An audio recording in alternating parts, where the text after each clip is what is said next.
नमस्कार, vision IAS के news today के इस अंक में आप सभी का स्वागत है। इस अंक में हम आपके लिए लेकर आए हैं यूपीएससी परीक्षा की दृष्टि से महत्वपूर्ण कुछ अहम खबरें। इस अंक के साथ मैं हूं दिव्या तोमर।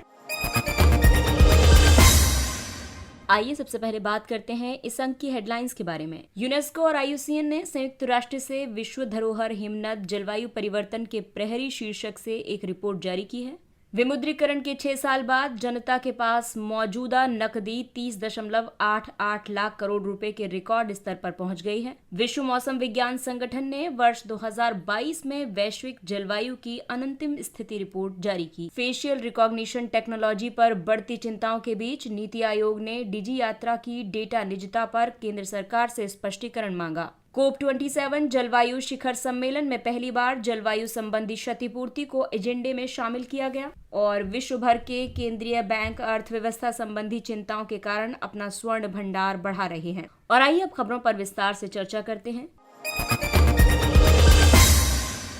यूनेस्को और आईयूसीएन ने संयुक्त राष्ट्र से विश्व धरोहर हिमनद जलवायु परिवर्तन के प्रहरी शीर्षक से एक रिपोर्ट जारी की है। इस रिपोर्ट में 50 विश्व धरोहर हिमनदीकृत स्थलों में हिमनदों के समक्ष मौजूद खतरों को रेखांकित किया गया है। साथ ही इसमें इन हिमनदों के संरक्षण के लिए कुछ सुझाव भी प्रदान किए गए हैं। हिमनद मंद गति से गतिशील हिमपिंड होते हैं। इनका निर्माण ठंडे स्थानों में हिम के संचयन और ठोस क्रिस्टल का रूप धारण करने से होता है। इस रिपोर्ट में कहा गया है कि वर्ष 2000 के बाद से विश्व धरोहर हिमनद तेजी से पिघल रहे हैं। इसने वैश्विक स्तर पर समुद्री जल स्तर में हुई वृद्धि में लगभग 5% का योगदान दिया है। रिपोर्ट में ये भी कहा गया है कि वर्ष 2050 तक वर्ल्ड हेरिटेज ग्लेशियर्स के 1/3 भाग में हिमनद समाप्त हो जाएंगे और साथ ही वर्ष 2100 तक वर्ल्ड हेरिटेज ग्लेशियर्स के लगभग आधे भाग में हिमनद पूरी तरह से समाप्त हो सकते हैं। इस रिपोर्ट के मुताबिक हिमनदों के पिघलने की दर में वृद्धि होगी, जिसकी वजह से हिमनद झील के टूटने से आने वाली बाढ़ की घटनाएं हो सकती हैं। इसके अलावा हिमनद झीलों के तटबंधों के ढहने या टूटने से GLOF यानी ग्लेशियर लेक आउटबर्स्ट फ्लड्स की घटनाएं होती हैं और इसकी वजह से ढलान की दिशा में स्थित घाटियों में अचानक और प्रचंड बाढ़ आ जाती है। लेकिन इसमें यह भी बताया गया है कि ग्लोबल वार्मिंग को 1.5 डिग्री सेल्सियस तक सीमित करने से वर्ल्ड हेरिटेज ग्लेशियर्स के 2/3 हिस्से को बचाया जा सकता है। इस रिपोर्ट में कई सिफारिशें की गई हैं। इसमें वर्ल्ड हेरिटेज ग्लेशियर से जुड़ी जानकारी के अभाव का पता लगाना और निगरानी नेटवर्क में सुधार करना चाहिए। इसके अलावा अग्रिम चेतावनी प्रणाली लागू करना और आपदा जोखिम को कम करने के उपाय लागू करने चाहिए। साथ ही हिमनदों से संबंधित व्यापक अनुसंधान में सहायता प्रदान करने और प्रभावी कार्रवाई संबंधी उपाय विकसित करने के लिए अंतर्राष्ट्रीय कोष का निर्माण करना चाहिए। दरअसल हिमनदों का काफी महत्व है क्योंकि ये महत्वपूर्ण पारितंत्र सेवाओं का स्रोत और उच्च जैव विविधता वाले होते हैं। इनसे जलवायु परिवर्तन को समझने के लिए सर्वाधिक महत्वपूर्ण संकेतक प्राप्त होते हैं। इसके अलावा हिमनद पृथ्वी की लगभग 10% सतह पर मौजूद हैं। कई स्थानीय समुदायों के लिए ये पवित्र स्थान है। इसके अलावा हिमनद लगभग आधी मानव आबादी के लिए महत्वपूर्ण जल संसाधन प्रदान करते हैं। साथ ही वैश्विक स्तर पर लाखों पर्यटकों के लिए आकर्षण का केंद्र है।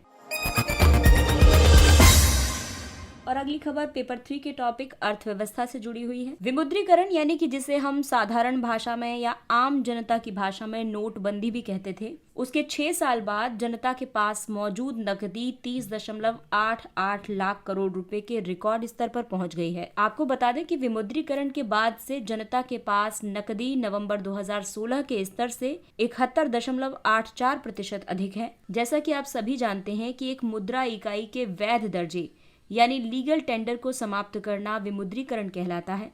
उदाहरण के लिए वर्ष 2016 में 500 और 1000 मूल्य वर्ग की मुद्रा इकाई का विमुद्रीकरण किया गया था। दरअसल करेंसी इन सर्कुलेशन के बढ़ने का कारण ये है कि विशेषकर छोटे शहरों में लोग नकदी रखने को ज्यादा प्राथमिकता देते हैं और 15 करोड़ लोगों के पास कोई भी बैंक खाता नहीं है। इसके अलावा नकद भुगतान से गोपनीयता और स्वायत्तता दोनों बनी रहती है क्योंकि इसमें कोई तीसरा पक्ष शामिल नहीं होता है। साथ ही ये भुगतान का सरल, तेज और विश्वसनीय तरीका है। दरअसल कम नकदी वाली अर्थव्यवस्था या डिजिटल लेन देन अपनाने के अपने लाभ हैं। इससे पारदर्शिता और कर आधार में बढ़ोतरी होती है। साथ ही भ्रष्टाचार पर अंकुश लगाने में भी मदद मिलती है। इससे जाली मुद्रा के सर्कुलेशन पर अंकुश लगाया जा सकता है। इससे अर्थव्यवस्था पर विनियामकों का बेहतर नियंत्रण बना रहता है। ये वित्तीय समावेशन को बढ़ाने में मदद करती है। इसके अलावा फिनटेक भुगतान, खरीद और नकद हस्तांतरण की सुविधा प्रदान करते हैं। साथ ही लोगों का निवेश करने, उधार लेने और उनके खर्चों पर नजर रखने में भी मदद करते हैं। कम नकदी वाली अर्थव्यवस्था को बढ़ावा देने के लिए जो प्रमुख पहले हैं,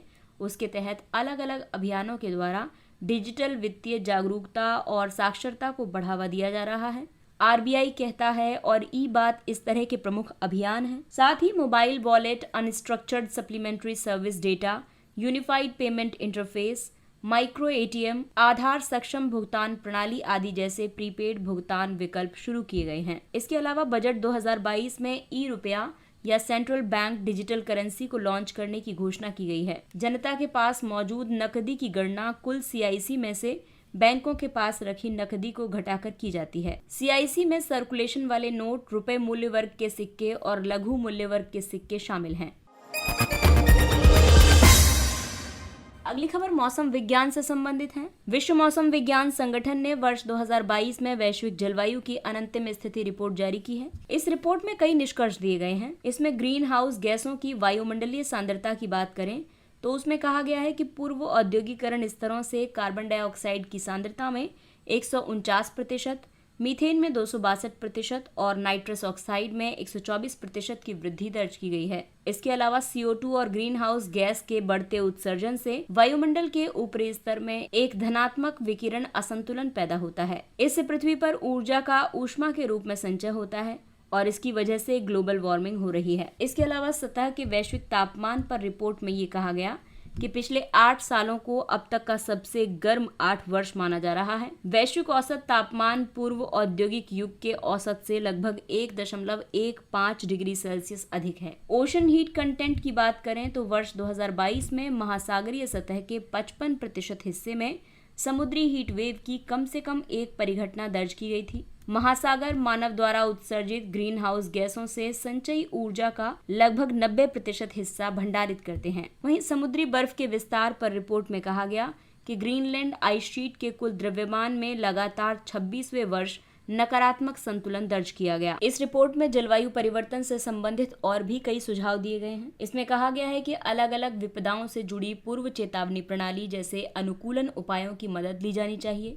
इसके अलावा शमन रणनीतियां अपनाई जानी चाहिए, जैसे कि भवनों को अधिक ऊर्जा कुशल बनाने के लिए उनमें बदलाव करना, अक्षय ऊर्जा स्रोतों जैसे कि सौर ऊर्जा को अपनाना आदि। और आइए अब हम इन ग्राफिक्स को समझते हैं। इसमें सबसे पहले जानेंगे कि additional green house gas effect में और क्या क्या आता है और रेडिएटिव फोर्सिंग का क्या प्रभाव पड़ेगा। तो सबसे पहली बात तो ये है कि ग्रीन हाउस गैस इफेक्ट से CO2 का कंसंट्रेशन बढ़ता है। इससे भूमि और गर्म होगी, समुद्र और वायुमंडल गर्म होंगे और भूमि के गर्म होने से सरफेस टेम्परेचर बढ़ेगा और समुद्र में समुद्री ताप का कंटेंट बढ़ेगा। इसके अलावा और जो इफेक्ट हैं उसके मुताबिक क्रायोस्फीयर पिघलेगा और क्रायोस्फीयर के पिघलने से ग्लेशियल मास जितना भी है वो पिघल जाएगा, सी आइस का एक्सटेंट बढ़ जाएगा, समुद्र में बर्फ का एक्सटेंट जो है वो बढ़ जाएगा, जिससे कि समुद्र तल बढ़ जाएगा और इन सभी का फिर इंटरकनेक्शन है। दरअसल इन सभी प्रभावों से और अन्य प्रभाव आएंगे, यानी कि ये एक तरीके का कैस्केडिंग इफेक्ट है। तो सबसे पहले तो इससे क्या होगा कि slow down of the global थर्मोहेलाइन circulation,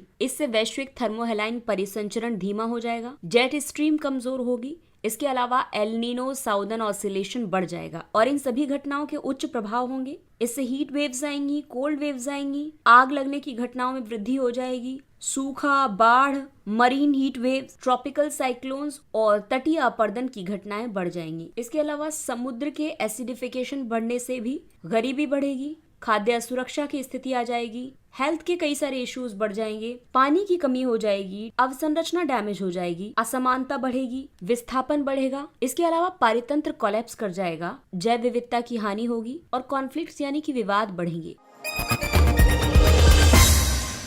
facial recognition technology को लेकर बढ़ती चिंताओं के बीच नीति आयोग ने डीजी यात्रा की डेटा निजता पर केंद्र सरकार से स्पष्टीकरण मांगा है। डीजी यात्रा FRT पर आधारित बायोमेट्रिक जानकारियों से युक्त बाधा रहित यात्रा अनुभव प्रदान करती है। ये उद्योग के नेतृत्व वाली एक पहल है। इसमें नागर विमानन मंत्रालय सहयोग कर रहा है। ये कागज रहित यात्रा की सुविधा प्रदान करेगी और साथ ही हवाई अड्डे पर अलग अलग चेक पॉइंट्स पर पहचान संबंधी जांच की कोई जरूरत नहीं होगी और इस तरह से ये बाधा रहित और परेशानी मुक्त यात्रा को सक्षम बनाएगी। डीजी यात्रा का उपयोग पूरी तरह से स्वैच्छिक है। हालांकि इससे जुड़ी चिंताएं ये हैं कि गंतव्य स्थान पर यात्री पहचान के लिए भारत के बाहर डेटा को भेजा जाना या फिर उसका भंडारण किया जाना, जिसका कि आप सभी जानते हैं कि आजकल डेटा यानी इंफॉर्मेशन एक पावर है और पावर सही इंसान के हाथ में है तो सही तरीके से इस्तेमाल की जाएगी और गलत इंसान के हाथ में है तो गलत तरीके से इस्तेमाल की जाएगी। तो इसलिए डेटा से संबंधित ये चिंता वाजिब भी है। इससे ये भी हो सकता है कि सुरक्षा या सरकारी एजेंसियों को यात्रियों के डेटा तक पहुंच प्रदान की जा सकती है। नीति आयोग ने इस प्रणाली को शुरू करने से पहले एल्गोरिदम ऑडिट और साइबर सुरक्षा ऑडिट आदि करने की सिफारिश की है।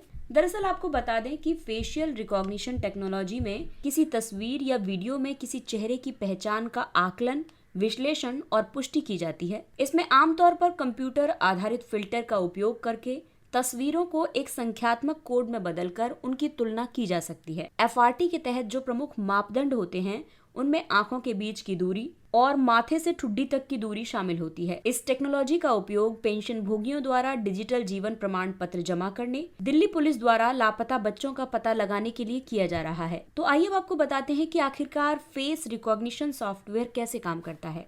सबसे पहले आता है कैप्चरिंग का काम। इसमें सबसे पहले तस्वीर को कैप्चर किया जाता है। ये मौजूदा तस्वीरों को स्कैन करके या कैमरों का उपयोग करके किया जा सकता है। इसके अलावा दूसरा है डेटा निकालना, यानी सैंपल से चेहरे का विशेष डेटा लिया जाता है। तीसरा है तुलना करना, यानी इसके बाद निकाले गए डेटा की डेटाबेस से तुलना की जाती है। इसके बाद इनका मिलान किया जाता है। सॉफ्टवेयर ये निर्धारित करता है कि सैंपल डेटाबेस में किसी भी तस्वीर से मेल खाता है या फिर नहीं। और ऐसी कुछ सार्वजनिक जगह हैं जहां पर इनका इस्तेमाल किया जा रहा है या फिर इस्तेमाल किया जा सकता है, जैसे कि हवाई अड्डे, रेलवे स्टेशन, बैंक और वित्तीय संस्थान, स्टेडियम, सार्वजनिक परिवहन, सरकारी कार्यालय और व्यावसायिक प्रतिष्ठान।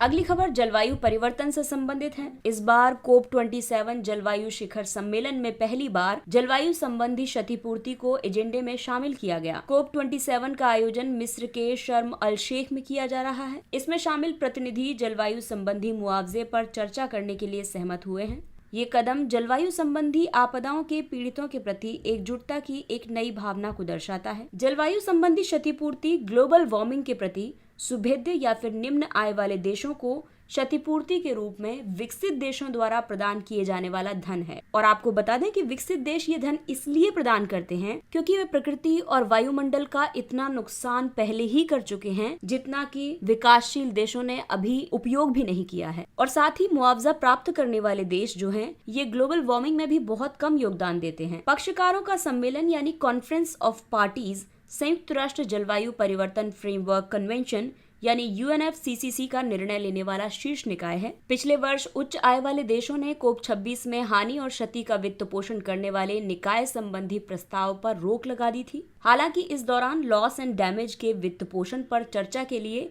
3 वर्ष तक वार्ताओं को आयोजित करने का समर्थन किया गया था। COP26 का आयोजन ग्लासगो में किया गया था। COP27 में अब एजेंडा में रही हानि और क्षति संबंधी चर्चाओं में क्षतिपूर्ति संबंधी देयता या बाध्यता को शामिल नहीं किया जाएगा। हालांकि इसके तहत वर्ष 2024 तक एक अंतिम निर्णय तक पहुंचने की मंशा जाहिर की गई है। ये जलवायु संबंधी बढ़ती चरम घटनाओं को देखते हुए भी अत्यंत महत्वपूर्ण हो जाता है। ऐसा इसलिए क्योंकि इन घटनाओं के कारण व्यापक रूप से आर्थिक और गैर आर्थिक हानि होती है। इससे पहले COP19 के दौरान हानि और क्षति के लिए वार्सो अंतर्राष्ट्रीय तंत्र की स्थापना की गई थी। लेकिन इस क्षतिपूर्ति को देने के लिए जो चुनौतियां हैं उसमें सबसे मुख्य चुनौती ये है कि प्राकृतिक आपदा में जलवायु परिवर्तन के योगदान की सीमा का निर्धारण कैसे किया जाए। इसके अलावा आपदाओं के लिए क्षतिपूर्ति राशि के अरबों तक बढ़ने की संभावना है, तो इसलिए अभी इसको निर्धारित करना एक पेचीदा विषय रहेगा। और अब आपको बताते हैं UNFCCC के बारे में। इसका सचिवालय जर्मनी के बॉन शहर में स्थित है। इसे वर्ष 1992 में अपनाया गया था।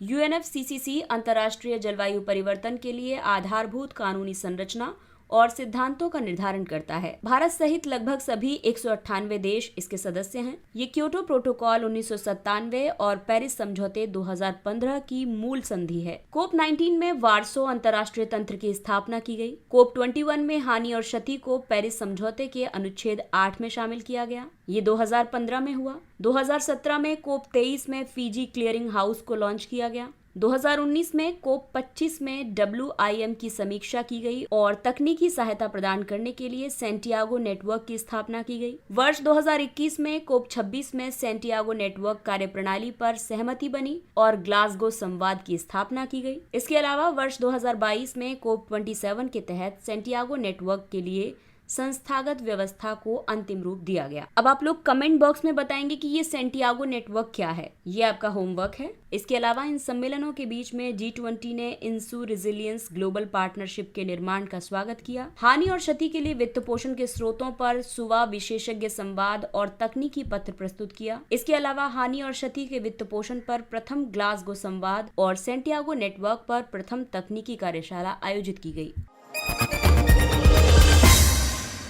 अगली खबर अर्थव्यवस्था से जुड़ी हुई है। विश्व भर के केंद्रीय बैंक अर्थव्यवस्था संबंधी चिंताओं की वजह से अपना स्वर्ण भंडार बढ़ा रहे हैं। वर्ल्ड गोल्ड काउंसिल के मुताबिक दुनिया भर के केंद्रीय बैंकों ने वर्ष 2022 की तीसरी तिमाही में रिकॉर्ड स्तर पर सोने की खरीदारी की है। भारतीय रिजर्व बैंक वर्ष 2022 की तीसरी तिमाही के दौरान अपने ज्ञात खरीदारों में तीसरा सबसे बड़ा खरीदार है। RBI ने अपने स्वर्ण भंडारों में 17.5 टन सोने की बढ़ोतरी की है और इस प्रवृत्ति के पीछे जो कारण है उसमें है आर्थिक अनिश्चितता, क्योंकि वर्तमान में उच्च मुद्रास्फीति का दबाव बढ़ रहा है। साथ ही वैश्विक समृद्धि को लेकर भी अनिश्चितता बनी हुई है और ऐसे में सोने का उपयोग बिना किसी डिफॉल्ट जोखिम के मुद्रास्फीति से बचने के लिए एक साधन के रूप में किया जा सकता है। वैसे भी देखें तो ऐतिहासिक रूप से सोना हमेशा से किसी देश के कोष का एक महत्वपूर्ण घटक रहा है और डॉलर के अधिमूल्यन की वजह से देश के समग्र भंडार में इसका भारांश बढ़ जाता है। सोना इस भंडार को इसके आवश्यक रणनीतिक स्तर पर पुनर्संतुलित कर सकता है। आपको बता दें कि अमेरिका और पश्चिमी यूरोप के आधिपत्य से निपटने के लिए सत्तावादी सरकारों के केंद्रीय बैंक सोने पर निर्भर रहते हैं, लेकिन सोने के आयात का प्रभाव ये पड़ता है कि चालू खाते में बढ़ोतरी होती है और इसका उपयोग अक्सर अवैध गतिविधियों जैसे कि हवाला कारोबार, नशीले पदार्थों की तस्करी आदि में किया जाता है। हालांकि भारत में सोने के आयात को कम करने के लिए कई पहलें भी आरंभ की गई हैं, जैसे कि स्वर्ण मुद्रीकरण योजना। इसका उद्देश्य देश में परिवारों और संस्थानों के पास रखे सोने को एकत्र करना और उत्पादक उद्देश्यों के लिए इसके उपयोग को सुविधाजनक बनाना है। दूसरा है sovereign gold bond scheme. Sovereign gold bond scheme स्वर्ण की ग्राम में अंकित सरकारी प्रतिभूतियां हैं। ये भौतिक सोने में निवेश के विकल्प के रूप में कार्य करती हैं। इसके अलावा सोने के आयात पर सीमा शुल्क में बढ़ोतरी की गई है। और आइए बात करते हैं कुछ अन्य महत्वपूर्ण सुर्खियों की। पुरावशेष तथा बहुमूल्य कलाकृति अधिनियम 1972 यानी आटा। दिल्ली उच्च न्यायालय ने आटा से जुड़ी एक याचिका को खारिज कर दिया है। इस याचिका में ये दावा किया गया है कि लगभग 100 वर्ष और उससे अधिक पुरानी फिलाटेलिक सामग्री जैसे कि स्टाम्प पेपर AATA के तहत पुरावशेष नहीं है। ये अधिनियम पुरावशेषों और बहुमूल्य कलाकृतियों के निर्यात व्यापार को विनियमित करता है। इस अधिनियम का उद्देश्य पुरावशेषों की तस्करी और धोखाधड़ी के माध्यम से की गई उनकी सौदेबाजी को रोकना है। इसमें उन पुरावशेषों को शामिल किया गया है जो कम से कम 100 वर्षों से अस्तित्व में है। इनमें शामिल हैं पत्थर, टेराकोटा, धातु और हाथीदांत की मूर्तियां, कागज, लकड़ी, कपड़े, जानवरों की खाल आदि पर की गई चित्रकारी और पांडुलिपियां। अगला है भारतीय मानव विज्ञान सर्वेक्षण ANSI। ANSI ने अनूठी विरासत को बढ़ावा देने के लिए जनजातीय झोपड़ियों की प्रतिकृतियां बनाई हैं। ANSI जैव सांस्कृतिक अध्ययनों में मानव विज्ञान संबंधी अनुसंधान के लिए एक प्रमुख संस्थान है। ये दुनिया में अपनी तरह का एक ऐसा संस्थान है जिसमें सरकारी व्यवस्था के तहत मानव विज्ञान संबंधी अनुसंधान किया जाता है। इसका उद्देश्य है भारत की जनसंख्या में शामिल जनजातियों और अन्य समुदायों का अध्ययन करना, मानव कंकाल अवशेषों का अध्ययन और संरक्षण करना, भारत की जनजातियों की कला और शिल्प के नमूने एकत्र करना, प्रशिक्षण केंद्र के रूप में कार्य करना। आपको बता दें कि ये संस्कृति मंत्रालय के तहत प्रशासित है।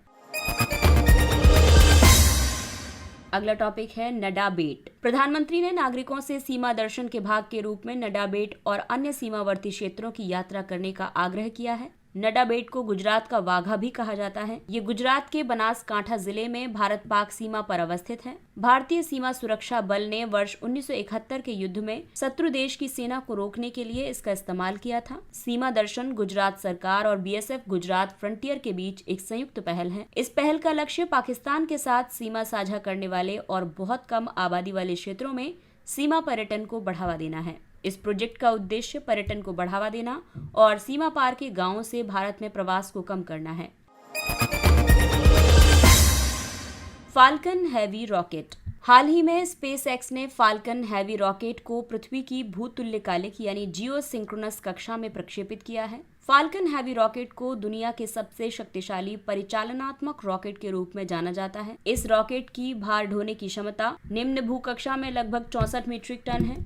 भूतुल्यकालिक स्थानांतरण कक्षा में लगभग 27 मीट्रिक टन है। आपको बता दें कि जीटीओ यानी भूतुल्यकालिक स्थानांतरण कक्षा पृथ्वी से 35,786 किलोमीटर की ऊंचाई पर एक अत्यधिक दीर्घवृत्ताकार कक्षा है।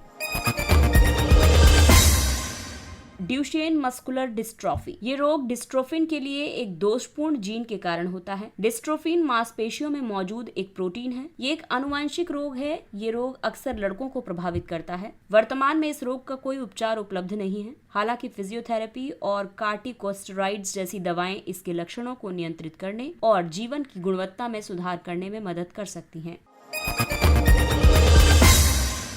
बेलैर्सिया ग्रासिलिस। ये स्कॉटलैंड में खोजा गया छिपकली का एक छोटा सा कंकाल है। ये 166 मिलियन वर्ष पुराना है। ये जीवाश्म इस तथ्य की पुष्टि करता है कि वर्तमान छिपकलियों के पूर्वज कैसे दिखते होंगे। इन पूर्वजों को स्क्वोमाटा कहा जाता है। इस जीव समूह में सभी शल्क वाले सरीसृप आते हैं। स्क्वोमाटा में छिपकली सहित उभयचर और सांप भी शामिल हैं। ये 10,000 से ज्यादा प्रजातियों और इनके लगभग वैश्विक वितरण के साथ एक बड़ा सरीसृप समूह है।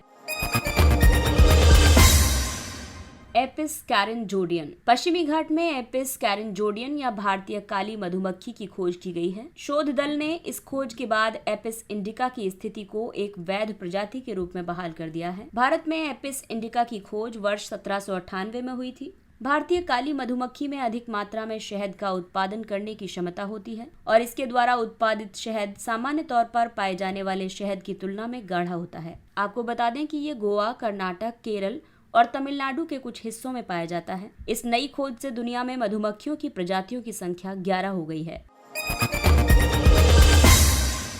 इंडो पैसिफिक एंडेवर 2022 ये एक समुद्री साझेदारी अभ्यास है। इसमें रॉयल ऑस्ट्रेलियाई नौसेना और भारतीय नौसेना भाग ले रही है। इसे बंगाल की खाड़ी में आयोजित किया गया था।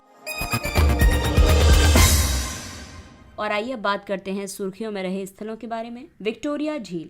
हाल ही में तंजानिया का एक यात्री विमान दुर्घटनाग्रस्त होकर विक्टोरिया झील में गिर गया। विक्टोरिया झील को विक्टोरिया न्यांजा के नाम से भी जाना जाता है। ये दुनिया की सबसे बड़ी उष्णकटिबंधीय झील है। साथ ही क्षेत्रफल के आधार पर ये अफ्रीका की सबसे बड़ी झील है। ये उत्तरी अमेरिका की सुपीरियर झील के बाद सतह क्षेत्रफल के आधार पर दुनिया की ताजे जल की दूसरी सबसे बड़ी झील है। इसकी सीमा तंजानिया, युगांडा और केन्या से लगती है और इसके जल ग्रहण क्षेत्र में रवांडा और बुरुंडी भी शामिल हैं। इसके अंतर्वाह में कागेरा, कटोंगा, सियो, याला, न्यांडो, सोंदू, मिरिऊ और मारा नदी द्वारा जल लाया जाता है। वहीं बहिर्वाह के तौर पर सफेद नील नदी यहीं से निकलती है। हालांकि इसकी पारिस्थितिकी के समक्ष कई खतरे मौजूद हैं, जैसे कि वनों की कटाई, भूमि उपयोग में परिवर्तन, आर्द्र भूमि का क्षरण, आक्रामक प्रजातियां और सुपोषण आदि। अगला टॉपिक है ख्यारी सतम पहाड़, अरुणाचल प्रदेश। ख्यारी सतम पहाड़ से लापता एवरेस्ट पर्वतारोही के चीन में कैद होने की आशंका जताई जा रही है। हिम से ढका ख्यारी सतम पहाड़ पूर्वी कामेंग जिले के उत्तर पश्चिम में स्थित है।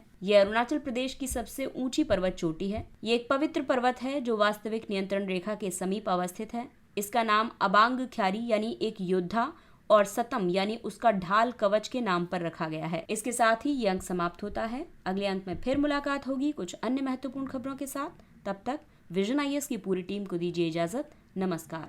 और अगर आपको हमारा कंटेंट पसंद आ रहा है तो इसे लाइक, सब्सक्राइब और शेयर करें। Thank you so much.